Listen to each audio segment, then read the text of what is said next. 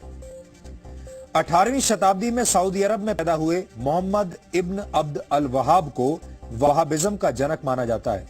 वहाबिज्म को मानने वालों का कहना है कि शरीयत को समझने और उसका सही ढंग से पालन करने के लिए सीधे कुरान और हदीस का अध्ययन करना चाहिए। इस समूह के बारे में यह बात कुख्यात है कि ये लोग बहुत कट्टरपंथी होते हैं। दुनिया का सबसे खतरनाक आतंकवादी संगठन आईएसआईएस भी वहाबी विचारधारा से प्रेरित है। अल-कायदा का प्रमुख आतंकवादी ओसामा बिन लादेन भी वहाबी विचारधारा का समर्थक था। आज दुनिया के सभी आतंकवादी संगठन कहीं ना कहीं वहाबी विचारधारा से प्रभावित हैं। अल-कायदा, बोको हराम, तालिबान और अल शबाब नामक आतंकवादी संगठन इसी का उदाहरण है। और यही वजह है कि जुलाई 2013 में यूरोपियन पार्लियामेंट ने वहाबिज्म को दुनिया में आतंकवाद का मुख्य स्रोत माना था। अब यह देखिए कि अरब देशों ने कैसे वहाबिज्म को बढ़ावा देने के लिए हजारों करोड़ रुपए पानी की तरह बहा दिए। 1970 के दशक में सऊदी अरब के चैरिटी संगठनों ने पूरी दुनिया में वहाबी स्कूलों यानी मदरसों और मस्जिदों को फंड देना शुरू कर दिया। इसी दौर में वहाबी विचारधारा को मानने वाले लोगों की संख्या बढ़ने लगी। अमेरिकी एक्सपर्ट्स के मुताबिक वहाबिज्म को बढ़ावा देने के लिए पिछले 4 दशकों में सऊदी अरब ने पूरी दुनिया में $10 बिलियन यानी करीब 67,500 करोड़ रुपए से ज्यादा का खर्च किया है। यूरोपियन यूनियन के रिसर्च के मुताबिक इसमें से 15 से 20% पैसा अल-कायदा और दूसरे आतंकवादी संगठनों को दिया गया। जुलाई 2016 में जी न्यूज ने यह खुलासा किया था कि कैसे कश्मीर घाटी में 20 वर्षों के दौरान कम से कम 17,000 करोड़ रुपए अवैध तरीके से भेजे गए। इसके अलावा भारत में हो रहे टेरर ट्रेड की जड़ें भी ब्रिटेन से लेकर सऊदी अरब और पाकिस्तान तक फैली हुई हैं। और इसीलिए हमने कहा कि अगर सऊदी अरब के क्राउन प्रिंस कट्टरपंथी विचारधारा को नष्ट करने का इरादा कर चुके हैं, तो ये पूरी दुनिया के लिए एक बहुत ही अच्छी और शुभ खबर है। क्राउन प्रिंस मोहम्मद बिन सलमान ने विजन 2030 का जो बीड़ा उठाया है, उसमें